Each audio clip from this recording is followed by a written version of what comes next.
ಪ್ರತಿ ರಾತ್ರಿ ನನ್ನ ಗಂಡ ಮುಟ್ಟದೆ ಸೆಕ್ಸ್ ಮಾಡೋಣ ಅಂತ ಕರೆದುಕೊಂಡು ಹೋಗುತ್ತಾನೆ. ದೈಹಿಕವಾಗಿ ಹಿಂಸೆ ಮಾಡುತ್ತಾನೆ. ಕಚ್ಚುವುದು, ಗಿಂಡುವುದು, ಸಿಗರೆಟ್ನಲ್ಲಿ ಸುಡುವುದು, ಕೂದಲನ್ನು ಎಳೆಯುವುದು, ಜೋರಾಗಿ ನನ್ನನ್ನು ಬೆತ್ತಲಾಗಿಸಿ ಬಾಚಣಿಗೆಯಲ್ಲಿ ಒಡೆಯುವುದು, ದೇಹ ಪೂರ್ತಿ ನನ್ನ ಖಾಸಗಿ ಅಂಗಗಳ ಮೇಲೆ ಹಲ್ಲೆ ಮಾಡುವುದು, ರಾತ್ರಿ ಪೂರ್ತಿ ವಿಧವಾಗಿ ನನ್ನ ದೇಹ ಮತ್ತು ಖಾಸಗಿ ಅಂಗಗಳ ಮೇಲೆ ವಿಚಿತ್ರವಾಗಿ ಕಷ್ಟ ಕೊಡುತ್ತಾನೆ. ಆದರೆ ಯಾವುದೇ ಕಾರಣಕ್ಕೂ ನಮ್ಮಿಬ್ಬರ ದೇಹಗಳು ಮಿಲನವಾಗುವುದಿಲ್ಲ. ಇದು ಯಾವ ರೀತಿಯ ಸೆಕ್ಸ್ ಅಂತ ಕೇಳಿದರೆ, ಇದು ನನಗೆ ಇಷ್ಟವಾಗುವ ಸೆಕ್ಸ್ ಅನ್ನುತ್ತಾನೆ. ಅವನು ಯಾರು ಅಂತ ತಿಳಿಯದೆ ಮದುವೆ ಆದೆ. ಈಗ ಏನು ಮಾಡಲಿ? ನನ್ನ ಹೆಸರು ಶಿಲ್ಪ. ಅಪ್ಪ ಅಮ್ಮನ ಮುದ್ದಿನ ಮಗಳು. ನನಗೆ 2 ಅಕ್ಕಂದಿರು ಇದ್ದಾರೆ. ಒಬ್ಬ ತಮ್ಮ ಇದ್ದಾನೆ. ಅಪ್ಪ ಮಿಡ್ಲ್ ಕ್ಲಾಸ್ ಸ್ಕೂಲ್ ಟೀಚರ್. ಆದರೆ ಚಿಕ್ಕಂದಿನಿಂದಲೂ ನನಗೆ ತುಂಬ ದೊಡ್ಡ ದೊಡ್ಡ ಕನಸುಗಳು. ಕಾರಿನಲ್ಲಿ ಹೋಗಬೇಕು, ದೊಡ್ಡ ಬಂಗಲೆ ಇರಬೇಕು, ನೋಡಲು ಸುಂದರವಾಗಿರಬೇಕು, ಮೈ ತುಂಬ ಒಡವೆಗಳು ಇರಬೇಕು, ಬೆಲೆ ಬಾಳುವ ಸೀರೆಗಳು ಇರಬೇಕು. ಈ ರೀತಿಯ ಸಾಮಾನು ಬೇಕು ಎಂದರೆ ಅದು ಬೇಕು. ಅದನ್ನು ತೆಗೆದುಕೊಳ್ಳಲು ಚೆನ್ನಾಗಿ ದುಡಿಯಬೇಕು ಎಂದರೆ ಚೆನ್ನಾಗಿ ಓದಬೇಕು. ನನ್ನ ಮಂತ್ರ ಓದುವುದು ಅಷ್ಟೇ. ಹಗಲು ರಾತ್ರಿ ಚೆನ್ನಾಗಿ ಓದುತ್ತಿದ್ದೇನೆ. ಮೊದಲ ಮತ್ತು 2ನೇ ಅಕ್ಕನಿಗೆ ಮದುವೆ ಆದಾಗ ನಾನು ತುಂಬ ಅವರನ್ನು ಅಸಹ್ಯ ಪಟ್ಟಿಕೊಂಡಿದ್ದೆ.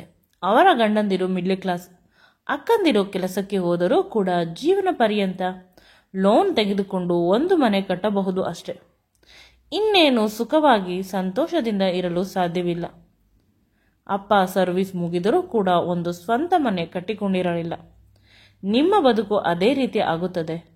ಶ್ರೀಮಂತರ ಮನೆಯ ಹುಡುಗನನ್ನು ಮದುವೆ ಆಗಿ ಅಂದರೆ ಏನೂ ಇಲ್ಲದ ಮಿಡ್ಲ್ ಕ್ಲಾಸ್ ಹುಡುಗನನ್ನು ಮದುವೆ ಆಗುತ್ತಿದ್ದೀರಿ ಅಂತ ಚೆನ್ನಾಗಿ ಬೈಯುತ್ತಿದ್ದೆ.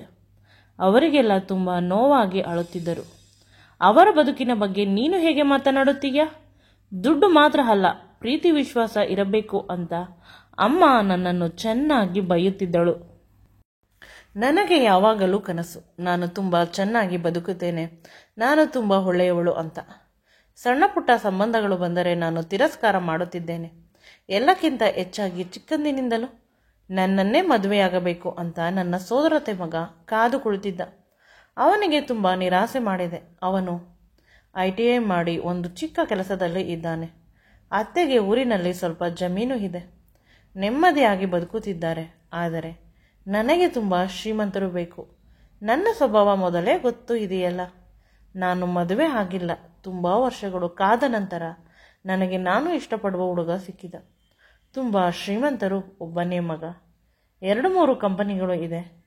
ಅವರ ಮನೆ ನಮ್ಮ ಮನೆಗಿಂತ 20 ಪಟ್ಟು ದೊಡ್ಡದು. ಸಂಬಂಧದ ಬಗ್ಗೆ ಹೇಳಿದ ತಕ್ಷಣ ಒಪ್ಪಿಕೊಂಡೆ. ನಾನು ಕೂಡ ಒಂದು ಗೌರ್ಮೆಂಟ್ ಕೆಲಸಕ್ಕೆ ಹೋಗುತ್ತಿದ್ದೆ. ಮನೆಯಲ್ಲಿ ಇರಬೇಕು, ಕೆಲಸಕ್ಕೆ ಹೋಗಬಾರದು ಅಂತ ಹೇಳಿದರು. ಅವರ ಆ ಕಂಡೀಷನ್ ಕೂಡ ನಾನು ಒಪ್ಪಿದೆ. ನನಗೆ ಇಷ್ಟಪಡುವ ರೀತಿ ಸಿಕ್ಕಿದ್ದಾರೆ ಅನ್ನುವ ಖುಷಿ ಇತ್ತು. ಮದುವೆಯನ್ನು ಅವರೇ ಮಾಡಿಕೊಂಡರು. ಅಪ್ಪ ಸ್ವಲ್ಪ ದುಡ್ಡು ಕೊಟ್ಟರು ಅಷ್ಟೇ. ಅಪ್ಪನ ಕಷ್ಟ ಅವರಿಗೂ ತಿಳಿದಿದ್ದು ಅವರೇ ತುಂಬ ಗ್ರ್ಯಾಂಡ್ ಆಗಿ ಮದುವೆ ಮಾಡಿಕೊಂಡರು. ದೇವಲೋಕವನ್ನೇ ಕೆಳಗಡೆ ಇಳಿಸುವಂತೆ ಇತ್ತು ಮದುವೆಯಲ್ಲಿ ಅಸಹ್ಯವಾಗಿ ಕಾಣಬಹುದೇನೋ ಅಂತ. ಬಡವರು ಶ್ರೀಮಂತರನ್ನು ಮದುವೆ ಆದರೆ ಅದು ತುಂಬ ಸಮಸ್ಯೆಗೆ ಕಾರಣವಾಗುತ್ತದೆ ಅಲ್ಲವೇ? ಶ್ರೀಮಂತರು ಶ್ರೀಮಂತರನ್ನೇ ಮದುವೆಯಾಗಬೇಕು, ಬಡವರು ಬಡವರನ್ನೇ ಮದುವೆಯಾಗಬೇಕು. ಇಲ್ಲವಾದರೆ ಸಮತೋಲನ ಹೇಗೆ ಆಗುತ್ತದೆ? ಮದುವೆಯ ಪೂರ್ತಿ ನಾನು ಎಂಜಾಯ್ ಮಾಡಲು ಸಾಧ್ಯವಾಗಲಿಲ್ಲ. ಎಷ್ಟೋ ವರ್ಷಗಳಿಂದ ಕಾದಿದ್ದೆ ಈ ರೀತಿಯ ಶ್ರೀಮಂತರು ಸಿಗಬೇಕು ಅಂತ. ಇಂದು ಸಿಕ್ಕಿದ ಮೇಲೆ ನನಗೆ ಏಕೆ ಖುಷಿಯಾಗುತ್ತಿಲ್ಲ? ಅಮ್ಮ ಹೇಳಿದ ಮಾತು ನಿಜ ಇರುತ್ತಿರಬಹುದು. ಬರೀ ದುಡ್ಡು ಇದ್ದರೆ ಅಲ್ಲ, ಬದುಕಿನಲ್ಲಿ ಇನ್ನೂ ಕೆಲವು ಅಂಶಗಳು ಇರಬೇಕು. ಅವರ ಮನೆಯಲ್ಲಿ ತುಂಬ ಖುಷಿಯಾಗಿ ಆರಾಮವಾಗಿ ಇದ್ದರು. ಆದರೆ ನನಗೆ ಅಷ್ಟೊಂದು ಆರಾಮವಾಗಿ ಇರಲು ಆಗುತ್ತಿಲ್ಲ. ಎಲ್ಲರೂ ನನ್ನನ್ನು ಪ್ರೀತಿಯಿಂದ ನೋಡಿಕೊಂಡರು. ಮೊದಲ ರಾತ್ರಿ ಗಂಡನ ಬರುವಿಕೆಗಾಗಿ ನಾನು ಕಾದು ಕುಳಿತೆ. ಆದರೆ ಅಪ್ಪ ಅಮ್ಮನ ಮುಖದಲ್ಲಿ ಇದ್ದ ಆ ಅಸಹಾಯಕತೆ ನನ್ನ ಎದೆಯನ್ನು ಚುಚ್ಚುತ್ತಿದೆ. ಅಮ್ಮನಿಗೆ ಅಳಲು ಸಾಧ್ಯವಾಗುತ್ತಿಲ್ಲ. ಅಪ್ಪ ತುಂಬ ದುಃಖದಲ್ಲಿ ಇದ್ದಾರೆ. ಅವರಿಗೆ ಭಯವೇನು? ಇಷ್ಟು ಶ್ರೀಮಂತರು, ಮುಂದೆ ಏನು ಎತ್ತ ಅಂತ. ಆದರೆ ನಾನು ಧೈರ್ಯವಾಗಿ ಇದ್ದೆ. ಅವರ ಅಸಹಾಯಕತೆಯನ್ನು ನೋಡಿ ನನಗೆ ಇನ್ನೂ ನೋವು ಶುರುವಾಗುತ್ತಿದೆ, ದುಃಖವಾಗುತ್ತಿದೆ. ಇವರ ಸಂಪೂರ್ಣವಾಗಿ ಉಲ್ಟಾ ಹೊಡೆದರೆ ಏನು ಮಾಡುವುದು? ನಾವು ಇವರ ಜೊತೆ ಫೈಟ್ ಮಾಡಲು ಸಾಧ್ಯವೇ? ಇಲ್ಲ. ಏನಾದರೂ ಮಾಡಿ ಈ ಸಂಬಂಧವನ್ನು ಗಟ್ಟಿಯಾಗಿ ಹಿಡಿದುಕೊಳ್ಳಬೇಕು. ನನಗೆ ಗೊತ್ತಿರುವ ಆಂಟಿ ಹೇಳಿದ್ದನ್ನು, ಗಂಡನನ್ನು ಸಂಪೂರ್ಣವಾಗಿ ಕೈಯಲ್ಲೇ ಹಿಡಿದುಕೋ, ಆಗ ನೀನು ಹೇಳಿದ ಹಾಗೆ ಕೇಳುತ್ತಾನೆ ಅಂತ. ಗಂಡ, ಅತ್ತೆ, ಮನೆಯವರನ್ನೆಲ್ಲ ನಾನು ತುಂಬ ಪ್ರೀತಿಯಿಂದ ನೋಡಿಕೊಳ್ಳಬೇಕು. ಯಾವುದೇ ಬೇಸರ ಯಾರಿಗೂ ಮಾಡಬಾರದು. ಇದು ನನ್ನ ಧ್ಯೇಯ. ಈ ರೀತಿ ಕಾದು ಕುಳಿತವಳಿಗೆ ಗಂಡ ಬಂದದ್ದು ತಿಳಿಯಲಿಲ್ಲ. ಅವನ ಧ್ವನಿ ಸ್ವಲ್ಪ ಗಡುಸಾಯಿತು. ಬಂದವನು ಏನೂ ಮಾತನಾಡಲಿಲ್ಲ. ನನಗೆ ಸುಸ್ತಾಗಿದೆ, ಮಲಗುತ್ತೇನೆ, ನೀನು ಮಲಗು. ಆ ಧ್ವನಿಯಲ್ಲಿ ಪ್ರೀತಿ ಇರಲಿಲ್ಲ, ದಬ್ಬಾಳಿಕೆ ಇತ್ತು. ಅವನನ್ನು ತಬ್ಬಿಕೊಂಡು ಮಲಗೋಣ ಅಂತ ಅವನ ಮೇಲೆ ಕೈ ಹಾಕಿದೆ. ಅವನು ಜೋರಾಗಿ ಕಿರುಚಿದ. ನನಗೆ ದುಃಖವಾಗಿ ಕೈಯನ್ನು ಹಿಂದೆ ಎತ್ತಿದೆ. ನನ್ನ ಮೇಲೆ ಕೈ ಹಾಕಬಾರದು. ನನ್ನನ್ನು ಯಾರಾದರೂ ಮಲಗಬೇಕಾದರೆ ಟಚ್ ಮಾಡಿದರೆ ನನಗೆ ಇರಿಟೇಷನ್ ಆಗುತ್ತದೆ. ನನಗೆ ಶಾಕ್ ಆಯಿತು. ಹೆಂಡತಿ ಮೊದಲ ರಾತ್ರಿಯಲ್ಲಿ ಗಂಡನನ್ನು ಟಚ್ ಮಾಡಿದರೆ ಅದು ಇರಿಟೇಷನ್ ಅಂತೆ. ಎಲ್ಲ ಗಂಡಂದಿರು ಕಾಯುತ್ತಾ ಕುಳಿತಿರುತ್ತಾರೆ ಯಾವಾಗ ಮೊದಲ ರಾತ್ರಿ ಬರುತ್ತದೆ ಅಂತ. ಇವನು ನೋಡಿದರೆ ಈ ರೀತಿ ಬೇಸರವಾಗಿ ಮಲಗಿದೆ. ಬೆಳಿಗ್ಗೆ ಬೇಗ ಎದ್ದು ಚೆನ್ನಾಗಿ ರೆಡಿಯಾಗಿ ದೇವರ ಮನೆ, ಅಡುಗೆ ಮನೆ ಎಲ್ಲ ಕೆಲಸವನ್ನು ಅವರು ಹೇಳುವುದಕ್ಕಿಂತ ಮುಂಚೆ ಎದ್ದು ಮಾಡಿದೆ. ಅವರಿಗೆಲ್ಲ ಖುಷಿಯಾಯಿತು. ಎಲ್ಲರೂ ನನ್ನನ್ನು ಹೊಗಳಲು ಶುರು ಮಾಡಿದರು. ಆದರ್ಶ ಸೊಸೆ ಅಂತ ಹೇಳಿದರು. ನನ್ನ ಗಂಡನ ಮುಖದಲ್ಲಿ ಯಾವುದೇ ರೀತಿಯ ಎಕ್ಸ್ಪ್ರೆಷನ್ ಇರಲಿಲ್ಲ. ಯಾರಾದರೂ ನನ್ನನ್ನು ಹೊಗಳಿದರೆ ನಗುತ್ತಾನೆ ಅಷ್ಟೆ. ನನಗೆ ಅವನು ಬೇಕು ಸಂಪೂರ್ಣವಾಗಿ. ಇದೇ ರೀತಿ ಒಂದೆರಡು ದಿನ ಆಯಿತು. ಇಂದು ನನ್ನ ಗಂಡ ಚೆನ್ನಾಗಿ ಕುಡಿದು ಬಂದಿದ್ದಾನೆ. ಇಂದು ಕೂಡ ಅವನ ಮೇಲೆ ಕೈ ಹಾಕಿದೆ, ಆದರೆ ಅವನು ಕಿರುಚಲಿಲ್ಲ. ಗ್ರೀನ್ ಸಿಗ್ನಲ್ ಇರಬಹುದು ಅಂತ ಅವನ ದೇಹದ ಮೇಲೆ ಕೈ ಹಾಡಿಸಿದೆ ಅಷ್ಟೆ. ಅವನು ಎದ್ದು ಕುಳಿತ. ನನಗೆ ಸ್ವಲ್ಪ ಭಯವಾಯಿತು. ನಿನ್ನ ಬಟ್ಟೆಯನ್ನು ತೆಗಿ ಅಂತ ಹೇಳಿದ. ನನಗೆ ನಾಚಿಕೆ ಆದರೂ ಅವನು ಹೇಳಿದ ಹಾಗೆ ಕೇಳಿದೆ. ಸಂಪೂರ್ಣವಾಗಿ ಬೆತ್ತಲಾದ ನನ್ನನ್ನು ಬಾಚಣಿಗೆಯಿಂದ ಜೋರಾಗಿ ಹೊಡೆಯಲು ಶುರು ಮಾಡಿದ. ದೇಹ ಪೂರ್ತಿ ನನ್ನ ದೇಹ ಕೆಂಪಾದರೆ, ನಾನು ನೋವಿನಿಂದ ಕಿರುಚುತ್ತಾ ಇದ್ದರೆ ಇದರಿಂದ ಅವನಿಗೆ ಖುಷಿಯಾಗುತ್ತದೆ ಅಂತೆ. ನನ್ನ ಕೂದಲನ್ನು ಜೋರಾಗಿ ಎಳೆಯುತ್ತಾನೆ. ಇನ್ನು ಸ್ವಲ್ಪ ಹೊತ್ತಿಗೆ ಆ ಕೂದಲು ಬಂದು ಬಿಡುತ್ತದೆ. ಅಷ್ಟರ ಮಟ್ಟಿಗೆ ಸಿಗರೆಟ್ನಿಂದ ಸುಡುತ್ತಾನೆ. ನಾನು ಕಿರುಚಿ ಬಿಡುತ್ತೇನೆ ಅಂತ ಬಾಯಿಗೆ ಬಟ್ಟೆಯನ್ನು ತುರುಕಿ ಟೈಟಾಗಿ ಕಟ್ಟಿದ್ದಾನೆ. ಅಷ್ಟೇ ಅಲ್ಲ, ಅವನು ಹಾಕಿಕೊಳ್ಳುವ ಬೆಲ್ಟಿನಲ್ಲಿ ಚೆನ್ನಾಗಿ ಹೊಡೆಯುತ್ತಾನೆ. ಬೆತ್ತಲಾಗಿರುವ ನನಗೆ ತುಂಬ ಏಟಾಗುತ್ತದೆ. ಜೋರಾಗಿ ಕಿರುಚಬಾರದು ಅಂತ ಹೇಳುತ್ತಾನೆ. ನಮ್ಮ ಅಪ್ಪ ಅಮ್ಮ ಒಂದೇ ಒಂದು ಬಾರಿ ನನ್ನ ಜೊತೆ ಜೋರಾಗಿ ಮಾತನಾಡಿಲ್ಲ. ಇವನು ನೋಡಿದರೆ ಇಷ್ಟೊಂದು ನೋವು ಮಾಡುತ್ತಿದ್ದಾನೆ. ಆದರೂ ಸಹಿಸಿಕೊಳ್ಳಬೇಕು. ಶ್ರೀಮಂತರು ಅಂತ ನಾನೇ ಮದುವೆ ಆಗಿದ್ದು. ಹೊರಗಿನ ಜಗತ್ತಿಗೆ ಗೊತ್ತಾದರೆ ನನ್ನನ್ನು ಅಸಹ್ಯ ಪಟ್ಟಿಕೊಳ್ಳುತ್ತಾರೆ. ಬೇಡ ಎಂದರೂ ಮದುವೆ ಆದಳು, ಈಗ ಅವಳ ಗತಿ ಅಂತ ಅಂಗಿಸುತ್ತಾರೆ. ನಾನೇನು ಮಾಡಲಿ? ರಾತ್ರಿ ಪೂರ್ತಿ ಇದೇ ರೀತಿ ಸಂಪೂರ್ಣವಾದ ಶೋಷಣೆ. ದೇಹದಲ್ಲಿ ರಕ್ತ ಹರಿಯಲು ಶುರುವಾಯಿತು. ನಾನು ಎಷ್ಟು ಕಿರುಚಿದರೂ ಅರುಚಿದರೂ ಯಾರೂ ಬರುವುದಿಲ್ಲ ನನ್ನನ್ನು ಕಾಪಾಡಲು. ನನ್ನ ನೋವು, ನನ್ನ ಕಷ್ಟ ನಾನೇ ಅನುಭವಿಸಬೇಕು. ಇಂತಹ ಕೆಟ್ಟ ಬದುಕು ಯಾರಿಗೂ ಬೇಡ. ನಾನು ಅತ್ತೆ ಹೇಳುವ ರೀತಿ ವ್ರತ ಅರಿಕೆ ಎಲ್ಲ ಮಾಡಿದೆ. ಉಪವಾಸ ಬೆಂಕಿಯಲ್ಲಿ ನಡೆದೆ ಒಂದು ಬಾರಿ. ನನ್ನ ಗಂಡ ಮನುಷ್ಯನ ರೀತಿ ಆಗಲಿ ಅಂತ. ಆದರೆ ದಿನದಿಂದ ದಿನಕ್ಕೆ ಅವನ ಕ್ರೂರತೆ ಜಾಸ್ತಿ ಆಗುತ್ತಿದೆ. ಯಾರೂ ಕೂಡ ನನ್ನ ಸಹಾಯಕ್ಕೆ ಬರುತ್ತಿಲ್ಲ. ಹಿಂದೆ ಸಮಾಧಾನ ಮಾಡುತ್ತಾರೆ, ನಾವಿದ್ದೇವೆ, ನಾವು ನೋಡಿಕೊಳ್ಳುತ್ತೇವೆ, ನಾವು ರಕ್ಷಿಸುತ್ತೇವೆ. ಈ ರೀತಿಯ ಮಾತುಗಳು ಇವೆಲ್ಲ ಸುಳ್ಳು ಅಲ್ಲವೇ ಅಂತ ಅನಿಸಲು ಶುರುವಾಯಿತು.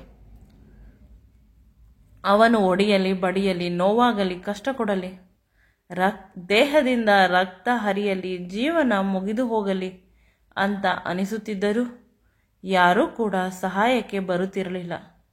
ಅವರ ಸಮಾಧಾನದ ಮಾತುಗಳು ಹಿಂದೆ ಮಾತ್ರ. ದಿನಗಳು ಕಳೆದಂತೆ ಅರ್ಥವಾಯಿತು. ಮಗ ಸರಿಯಾಗಿಲ್ಲ.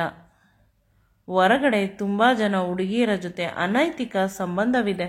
ಎಲ್ಲಿ ಯಾರನ್ನಾದರೂ ಕರೆದುಕೊಂಡು ಬಂದು ಬಿಡುತ್ತಾನೋ ಬೇರೆ ಜಾತಿಯ ಹುಡುಗಿಯನ್ನು.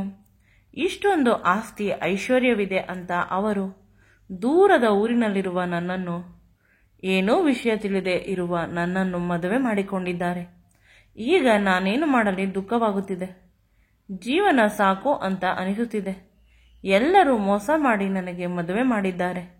ಇವನು ಮನುಷ್ಯನಲ್ಲ. ಮನುಷ್ಯನ ಭಾವನೆಗಳೇ ಇವನಿಗೆ ಇಲ್ಲ. ನನ್ನ ಕಷ್ಟ ಯಾರ ಹತ್ತಿರ ಹೇಳಿಕೊಡಲಿ? ಅಪ್ಪ ಅಮ್ಮ ಅಮಾಯಕರು. ಅವರಿಗೆ ನೋವು ಮಾಡಬಾರದು. ರಾತ್ರಿ ಪೂರ್ತಿ ಒಡೆಯುವುದು ಅಷ್ಟೇ. ಪ್ರೀತಿಯ ಮಾತಿಲ್ಲ, ಪ್ರೀತಿಯ ಅಪ್ಪುಗೆ ಇಲ್ಲ, ಪ್ರೀತಿಯ ಮುತ್ತಿಲ್ಲ. ಅವನು ಹೇಳುತ್ತಾನೆ ಮುಟ್ಟದೆ ಸೆಕ್ಸ್ ಮಾಡೋಣ ಅಂತ. ಅಂದರೆ ಬಾಚಣಿಗೆಯಲ್ಲಿ ಹೊಡೆಯುವುದು, ಬೆಲ್ಟ್ನಲ್ಲಿ ಹೊಡೆಯುವುದು, ಕೈಕಾಲನ್ನು ಹಗ್ಗದಿಂದ ಕಟ್ಟಿ ಹಾಕುವುದು, ವಿಚಿತ್ರವಾಗಿ ಹಿಂಸೆ ಮಾಡುವುದು, ಇದು ಮಾತ್ರ ಸೆಕ್ಸ್ ಅಂತೆ. ನಮ್ಮಿಬ್ಬರ ಮಿಲನ ಎಂದೂ ಆಗುವುದಿಲ್ಲ. ಇದುವರೆಗೆ ಒಂದು ಬಾರಿ ಕೂಡ ಆಗಿಲ್ಲ. ಪ್ರೀತಿಯಿಂದ ಅವನು ಒಂದು ಸಲ ನನ್ನನ್ನು ಮುಟ್ಟಿಲ್ಲ. ಇಂದು ತುಂಬ ಸಮಸ್ಯೆ ಆಗಿ ಆಸ್ಪತ್ರೆಗೆ ಅಡ್ಮಿಟ್ ಮಾಡಿದ್ದರು. ನನ್ನ ಸೋದರತೆ ಮಗನಿಗೆ ಅಲ್ಲೇ ಪಕ್ಕದ ಬೆಡ್ಡಿನಲ್ಲಿ ಇರುವ ಪೇಷಂಟ್ನ ಅಮ್ಮನ ಫೋನ್ ತೆಗೆದುಕೊಂಡು ಫೋನ್ ಮಾಡಿದೆ. ಮದುವೆಯಾದ ತಕ್ಷಣ ನನ್ನ ಅತ್ತೆ, ನನ್ನ ಗಂಡ ನನ್ನ ಹತ್ತಿರ ಇದ್ದ ಫೋನನ್ನು ಕಿತ್ತುಕೊಂಡರು. ಈಗ ಒಂದು ಟಿವಿ ಕೂಡ ಇಲ್ಲ. ನಮ್ಮ ಮನೆಗೆ ಫೋನ್ ಮಾಡಬೇಕು ಎಂದರೆ ಅವರು ಎದುರುಗಡೆ ನಿಂತಿರುತ್ತಾರೆ. ಸೆಕ್ಯೂರಿಟಿಗೆ ಅವರಿಗೆ ತಿಳಿಯದ ಹಾಗೆ ನನ್ನ ಸೋದರತೆ ಮಗನಿಗೆ ಫೋನ್ ಮಾಡಿ ಹೇಳಿದೆ, ಇಂದು ಸಾಯಂಕಾಲ ನಮ್ಮ ಮನೆ ಹತ್ತಿರ ಕಾರನ್ನು ತೆಗೆದುಕೊಂಡು ಬಾ ಅಂತ. ಅವನು ಒಪ್ಪಿದ. ಮಧ್ಯಾಹ್ನ ಮನೆಗೆ ಹೋದೆ. ನಾನು ರೆಸ್ಟ್ ಮಾಡಬೇಕು, ಯಾರೂ ಇರಬೇಡಿ ಅಂತ. ಎಲ್ಲರನ್ನೂ ರೂಮಿನಿಂದ ಹೊರಗಡೆ ಕಳಿಸಿದೆ. ಅವನಿಗೆ ಸರಿಯಾಗಿ 10 ಗಂಟೆ ಹೊತ್ತಿಗೆ ಬರಲು ಹೇಳಿದ್ದೆ. ಕಿಟಕಿಯಿಂದ ಕಾಣಿಸುತ್ತದೆ. ಅವನು ಬಂದಿದ್ದು ನನಗೆ ಕಾಣಿಸಿತು. ನಾನು ಉಟ್ಟು ಬಟ್ಟೆಯಲ್ಲಿ ಹಿಂದಿನ ಬಾಗಿಲಿನಿಂದ ಹೊರಟು ಹೋದೆ. ಈ ರಾಕ್ಷಸನಿಂದ ನನ್ನನ್ನು ಕಾಪಾಡಿಕೊಳ್ಳಬೇಕಿತ್ತು. ಅತ್ತೆ ಇನ್ನು 1000 ವರ್ಷ ಅದೇ ಮಾತು ಹೇಳುತ್ತಾಳೆ, ಆಸ್ತಿ ನಿನ್ನ ಹೆಸರಿಗೆ ಬರೆಯುತ್ತೇನೆ ಅಂತ. ಇದುವರೆಗೂ ಒಂದು ಚೆನ್ನಾಗಿರುವ ಸೀರೆ ತೆಗೆದುಕೊಟ್ಟಿಲ್ಲ. ನನ್ನ ಬಡ ಅಪ್ಪ ಅಮ್ಮನೇ ತೆಗೆದುಕೊಡಬೇಕು.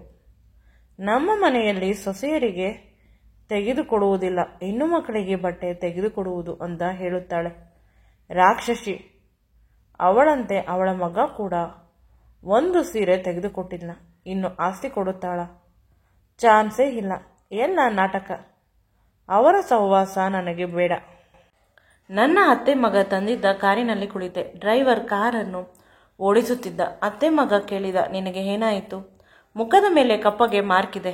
ಯಾರಾದರೂ ಹೊಡೆದರೆ ಅಥವಾ ಏನಾದರೂ ವಿಷಯ ಇದ್ದರೆ ಹೇಳು, ಅವರನ್ನು ಸುಮ್ಮನೆ ಬಿಡುವುದಿಲ್ಲ. ಪೊಲೀಸ್ ಕಂಪ್ಲೇಂಟ್ ಕೊಡೋಣ ಅಂತ ಹೇಳಿದ.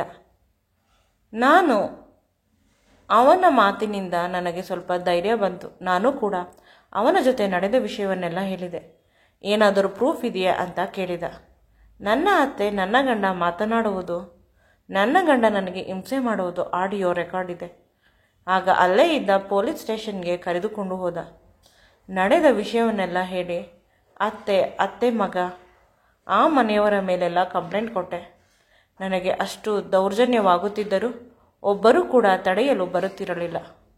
ನನ್ನ ಸಾಕ್ಷಿಗಳನ್ನು ತೆಗೆದುಕೊಂಡು ಅವರ ಮೇಲೆಲ್ಲ FIR ಹಾಕಿದರು. ಸ್ವಲ್ಪ ದಿನದಲ್ಲಿ ನನಗೆ ಅವನಿಂದ ವಿಚ್ಛೇದನ ಸಿಕ್ಕಿತು. ಅದೇ ರೀತಿ ಅವರುಗಳು ಮಾಡಿದ ತಪ್ಪಿಗೆ ಶಿಕ್ಷೆ ಕೂಡ ಸಿಕ್ಕಿತು. ಶಾಕ್ ಆದ ವಿಷಯವೆಂದರೆ ಅವನು ಶಿಖಂಡಿಯಂತೆ. ಹೆಂಡತಿ ಜೊತೆ ಸಂಸಾರ ಮಾಡುವುದು ಸ್ವಲ್ಪವೂ ಬರುವುದಿಲ್ಲವಂತೆ. ಇಡೀ ಊರಿಗೆ ಗೊತ್ತಂತೆ ಅವನು ಕೆಲಸಕ್ಕೆ ಬರದವನು ಅಂತ. ನಾವು ತುಂಬ ದೂರದ ಊರಿನಲ್ಲಿ ಇದ್ದಿದ್ದರಿಂದ ಮದುವೆ ಮಾಡಿ ಕಳುಹಿಸಿಬಿಟ್ಟಿದ್ದಾರೆ. ಅಯ್ಯೋ ಭಗವಂತ, ಜೀವನ ಹಾಳಾಗಿ ಹೋಯಿತು. ಆದರೆ ಈಗ ಓದಲೇಬೇಕು ಅಂತ ಓದಲು ಕುಳಿತೆ. ಬೇರೆಯವರ ಆಸ್ತಿಯಿಂದ ನಾವು ಶ್ರೀಮಂತರಾಗಲು ಸಾಧ್ಯವಿಲ್ಲ.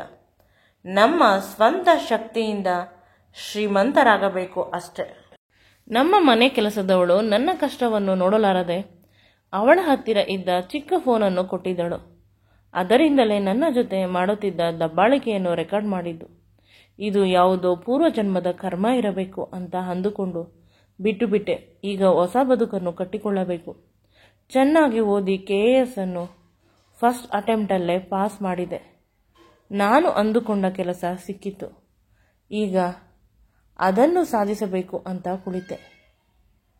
ಇದಕ್ಕೆಲ್ಲ ಬೆನ್ನೆಲುಬಾಗಿ ನಿಂತಿದ್ದು ನನ್ನ ಸೋದರತೆಯ ಮಗ. ಅವನ ಈ ತ್ಯಾಗಕ್ಕೆ ನಾನು ಋಣಿಯಾಗಿದ್ದೇನೆ. ಅವನ ಸಹಾಯವನ್ನು ಎಂದೂ ಮರೆಯಲು ಸಾಧ್ಯವಿಲ್ಲ ಅಂತ ಅಮ್ಮನ ಬಳಿ ಹೇಳಿದಾಗ ಅಮ್ಮ ಹೇಳುತ್ತಾಳೆ, ಅವನು ನಿನ್ನ ಮೇಲಿನ ಪ್ರೀತಿಗಾಗಿ ಮಾಡುತ್ತಿರುವುದು. ನಾವು ಪ್ರೀತಿ ಮಾಡುವವರು ಯಾವಾಗಲೂ ಸುಖವಾಗಿರಬೇಕು ಅನ್ನುವುದು ಪ್ರತಿ ಪ್ರೀತಿ ಮಾಡುವವರ ಮನಸ್ಸಿನಲ್ಲಿ ಇರುತ್ತದೆ. ಯಾವುದೋ ದುಡ್ಡು, ಯಾವುದೋ ಆಸ್ತಿಯ ಹಿಂದೆ ಹೋಗಿ ತುಂಬ ಕಷ್ಟಪಟ್ಟಿದ್ದೀಯ. ನೀನು ಇಷ್ಟಪಟ್ಟಿದ್ದ ದುಡ್ಡು ಈಗ ತುಂಬ ಬರುತ್ತದೆ. ಏಕೆ ನೀನು ಅವನನ್ನು ಮದುವೆ ಆಗಬಾರದು? ಅವನು ನಿನ್ನನ್ನು ರಾಣಿಯ ರೀತಿ ನೋಡಿಕೊಂಡು ತಲೆ ಮೇಲೆ ಎತ್ತುಕೊಂಡು ನಡೆದಾಡುತ್ತಾನೆ. ಆ ಪ್ರೀತಿಯನ್ನು ಎಂದು ಕಳೆದುಕೊಳ್ಳಬೇಡ.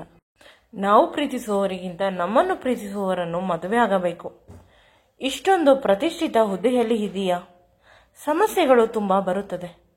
ಆ ಸಂದರ್ಭದಲ್ಲಿ ನಿನ್ನ ಜೊತೆ ನಿಲ್ಲುವ ಒಂದು ಗಟ್ಟಿಯಾದ ಮನುಷ್ಯ ಇರಬೇಕು. ನಮಗೆಲ್ಲ ವಯಸ್ಸಾಗಿದೆ. ಎಷ್ಟು ದಿನ ಇರುತ್ತೇವೋ ಗೊತ್ತಿಲ್ಲ. ಚೆನ್ನಾಗಿ ಯೋಚನೆ ಮಾಡು, ಅರ್ಥವಾಗುತ್ತದೆ. ಇಂದು ಕೆಲಸ ಜಾಸ್ತಿ ಇರಲಿಲ್ಲ. ಮನೆಯಲ್ಲಿ ಕೂಡ ಯಾರೂ ಇರಲಿಲ್ಲ. ಯಾವುದೋ ಒಂದು ಮದುವೆ ಅಂತ ಹೋಗಿದ್ದರು. ಆಗ ಅಮ್ಮ ಹೇಳಿದ ಮಾತು ಪದೇ ಪದೇ ನನ್ನ ಕಿವಿಯಲ್ಲಿ ಕೇಳಿಸುತ್ತಿತ್ತು. ಅದರ ಜೊತೆಗೆ ಒಂಟಿತನ ಕಾಡುತ್ತಿದೆ. ನನ್ನನ್ನು ಪ್ರೀತಿಸುವವರು ಬೇಕು ಅಂತ ಅನಿಸಿತು. ನನ್ನ ಅತ್ತೆ ಮಗನಿಗೆ ಫೋನ್ ಮಾಡಿದೆ. ಅವನು ಬಂದ. ಏನಾದರೂ ವಿಷಯವಿದ್ದರೆ ಹೇಳು ಅಂತ ಕೇಳಿದ. ಏನೂ ಇಲ್ಲ, ನಿನ್ನ ಜೊತೆ ಮಾತನಾಡಬೇಕಿತ್ತು. ಅವನು ನನ್ನ ಪಕ್ಕ ಸೋಫಾದಲ್ಲಿ ಕುಳಿತ. ನಾನು ಅವನ ಪಕ್ಕ ಇನ್ನೂ ಹತ್ತಿರ ಕುಳಿತುಕೊಂಡು ಅವನ ಶೋಲ್ಡರ್ ಮೇಲೆ ನನ್ನ ತಲೆಯನ್ನು ಇಟ್ಟು ಕೇಳಿದೆ, ನನಗೆ ಒಂದು ಬದುಕು ಕೊಡುತ್ತೀಯಾ? ಒಂದು ಬಾರಿ ತಪ್ಪು ಮಾಡಿದೆ. ಈ ಬಾರಿ ಸಾಯುವವರೆಗೂ ನಿನ್ನನ್ನು ನನ್ನ ಎದೆಯಲ್ಲಿ ಬಚ್ಚಿಟ್ಟುಕೊಂಡು ಪ್ರೀತಿಸುವೆ. ನನ್ನನ್ನು ಮದುವೆ ಆಗುತ್ತೀಯಾ ಅಂತ ಕೇಳಿದೆ. ಅವನು ಖುಷಿಯಿಂದ ನನ್ನನ್ನು ಗಟ್ಟಿಯಾಗಿ ತಬ್ಬಿಕೊಂಡು ನನ್ನ ಹಣೆಗೆ ಪ್ರೀತಿಯ ಮುತ್ತನ್ನು ಕೊಟ್ಟ. ಶಬರಿ ಶ್ರೀರಾಮನಿಗಾಗಿ ಕಾಯುವ ರೀತಿ ನಾನು ನಿನಗಾಗಿ ಕಾಯುತ್ತಿದ್ದೆ. ನನ್ನನ್ನು ನಿನ್ನವನಾಗಿಸಿಕೊ. ಈ ಮಾತಿಗಾಗಿ ನಾನು ತುಂಬ ವರ್ಷಗಳಿಂದ ಕಾಯುತ್ತಿದ್ದೆ. ನಾನು ನಿನಗೆ ಒಂದು ಅವಕಾಶ ಕೊಡುವುದಲ್ಲ, ನೀನು ನನಗೆ ಒಂದು ಅವಕಾಶ ಕೊಟ್ಟಿ ನೋಡು. ನಿನ್ನನ್ನು ತಲೆಯ ಮೇಲೆ ಇಟ್ಟುಕೊಂಡು ರಾಣಿಯ ಹಾಗೆ ಮೆರೆಸುತ್ತೇನೆ. ಎಂದಿಗೂ ನನ್ನ ಬದುಕಿನಲ್ಲಿ ನನಗೆ ಬೇಕಾಗಿದ್ದ ಎಲ್ಲವೂ ಸಿಕ್ಕಿತು. ಅಷ್ಟು ಖುಷಿಪಟ್ಟ. ನಾವಿಬ್ಬರು ಶೀಘ್ರದಲ್ಲೇ ದೇವಸ್ಥಾನದಲ್ಲಿ ಗುರು ಹಿರಿಯರ ಸಮ್ಮುಖದಲ್ಲಿ ಮದುವೆಯಾಗಿ ಒಂದು ಹೊಸ ಬದುಕನ್ನು ಕಟ್ಟಿಕೊಂಡೆವು. ಈ ಬಾರಿ ನನ್ನ ಮೊದಲ ರಾತ್ರಿ ನಿಜವಾಗಲೂ ಮಧುರ ರಾತ್ರಿಯಾಗಿ ಸುಂದರವಾಗಿ ಅದ್ಭುತವಾಗಿತ್ತು. ಸ್ವರ್ಗವೇ ನನ್ನ ಹತ್ತಿರ ಇದೆ ಅನ್ನಿಸುವ ರೀತಿ ಫೀಲ್ ಆಗುತ್ತಿತ್ತು.